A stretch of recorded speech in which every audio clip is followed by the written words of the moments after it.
TitleMatchNetwork.com. How did you wind up in WCW World Championship Wrestling? Through the grapevine, heard that there was some interest. They knew, through a contact of mine that, I was getting to where I wasn't happy with the WWF. Not happy with where I was because I did not want to be on the road 24/7. And I didn't want to be an agent. I was like, if they'd left me as a commentator, manager, I might have stayed longer. I can tell you this, I would have stayed as long as it took for me to see the direction they're going now.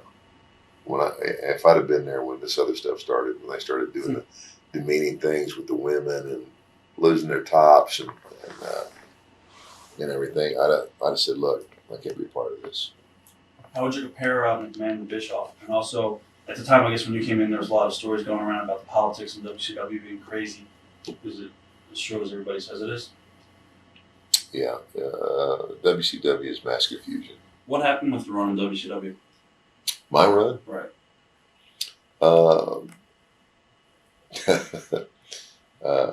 That's a good question.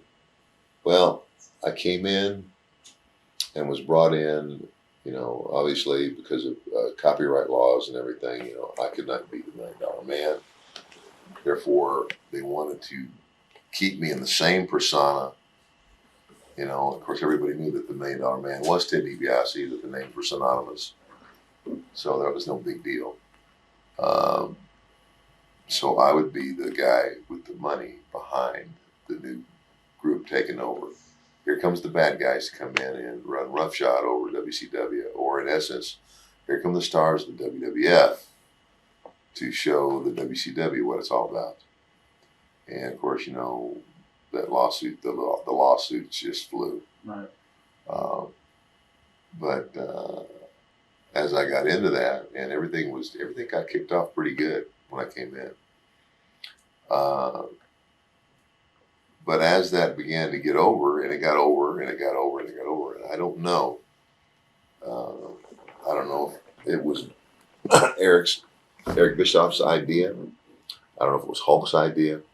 I have no idea whose idea it was, but Eric decided what better guy, because it was that they were trying to, even though it's a show, they tried to keep it as close to reality as they could, because of all the fans that are smart. Right.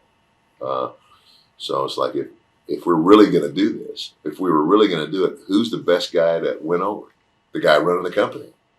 So what better guy to steal from WCW than the boss? And so, hey, it's a great idea. Right. And so Eric comes over, but when Eric comes over, he then becomes the spokesperson. Now, I don't know if that was his intention or not. Maybe it was. But with that, my position then drops to just being there. I mean, I go out every week. I stand in the corner. I watch the guys. I'm carrying Hulk's belt or whoever. And I finally realized that, one that I finally realized. I realized it from the beginning. And I thought, well, I'm waiting for them to do something. Nothing. No ideas. So I went to Eric and I said, look, Eric, I said, this is nothing personal. I said, you've basically stepped into my slot. I said, it's working great. I said, but in the meantime, I'm walking out week after week, now doing nothing but standing in a corner, holding a belt. I said, Hulk's my friend. This is not personal. This is just business. I said, but I didn't put 20 years of my life into this business to end up being a belt bearer for Hulk Hogan. Right. I said, if I'm not going to do anything but stand out there in the corner, I said, I'd rather just sit at home. And he said, you're right. You're right. And I said, and then I added, I said, and my book's coming out too. Of course, my book tells the whole story of who I really am, and that my spiritual journey, and that I'm a Christian, that I'm speaking in churches and all this other stuff. And I said, folks know that wrestling's a show, but at the same time, it's like the two guys in the main event don't walk in the building holding hands. Right. Takes the edge off of it. And perhaps this book coming out takes the edge off of this. Maybe it's time to think about changing me. And so he says, go home and until we call you, just collect your money and enjoy the time off. Well, I went home for an entire summer. I mean, no call. And then when I get a call, here's the thing that bothered me. I get a call and it just simply, be in Detroit, you'll have a ticket.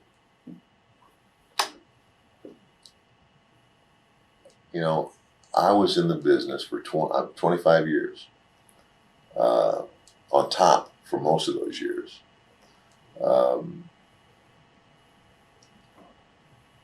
And was not shown the respect that somebody in my position should have been shown. I mean, I wasn't called and said, hey, Ted, we've got an idea. What do you think?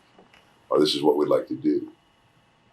I was treated like some young guy that was just eager to have a job. Oh, yeah, So, but I went to Detroit, and they put me with the Steiner Brothers. Got nothing against Rick and Scott. A couple of great guys. It made no sense. Why do the Steiner Brothers need a manager? Why? For what? And it was just that Eric didn't know what else to do. And perhaps there wasn't anything else to do. You know what I'm saying? Right. I mean, I had suggested to him when I first came in, that I would like to be a commentator. Well, and I'll say this for him. He was honest with me. He said, we really are looking for a commentator. We're happy with what we got. And I thought, well, maybe that'll open up. Maybe that opportunity will open up. But it didn't. So after the one idea he had didn't pan out, he didn't know what else to do with me. So I then became the spokesperson for NASCAR and went on. I was like the technical advisor for a video game shoot up in Canada. Right. Busy work. Busy work. Just something that,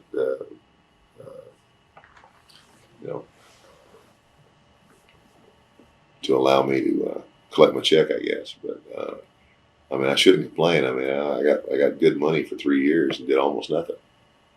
But that's not the way I would have liked to have ended my career. I don't know. I don't like to I'm not going to name call or anything else. I just don't think that Eric, Eric never worked. That's the problem. Eric Bischoff has never been in the ring. Eric Bischoff has never wrestled. Eric Bischoff, therefore, doesn't have enough knowledge of the business to really know what to do and what works. My personal opinion. What do you think is going to happen with that company now that Vince Russo's involved? To me, it's the blind leading the blind. Seems like they're rehashing a lot of the old ideas. They're rehashing a lot of old ideas, and as much as I'm against what Vince is doing, let me tell you what he has done and what he's very good at doing. He knows how to create stars. He knows how to get guys over. He lost all the stars that he built to the WCW, and that's what the wave of what Vince created, WCW got the benefit of for a couple of years. Right. Well, and then that's gone because nobody there knew what to do with it. So Vince spends a couple of years building all new stars, and now he has a whole new stable of stars. And that's great. The only problem I have with that is the program. Vince is sharp. He knows how to create stars. And I said to Eric one time, because Eric's. I'm telling you, Eric's goal in life was to see, Vince put out of business. Right. He's like, they're going to go under. And I said to Eric, Vince ain't ever going away. He ain't ever going away. I said he might have to withdraw to the original old WWF and run that territory like he did before. I said, but he ain't ever going away. And he hated that. He did not want to hear that. And I don't know what the deal is, why, the battle of two egos or what, I don't know. But, Vince Russo, another guy, maybe a very creative guy, but what I see him creating is smut. Yeah. And if that's all he's, going to create, then I got nothing for him either. Thanks for taking my business into the gutter. Right. And you can paint that any way you want to. You can say, well, Vince's excuse. They were just giving the public what they want. And I would say to Vince, and to Vince Russo, I said, do you have kids? Sure you do. I said, do you give your kids what they want all the time? Or do you shelter them from some things because you know that if you don't,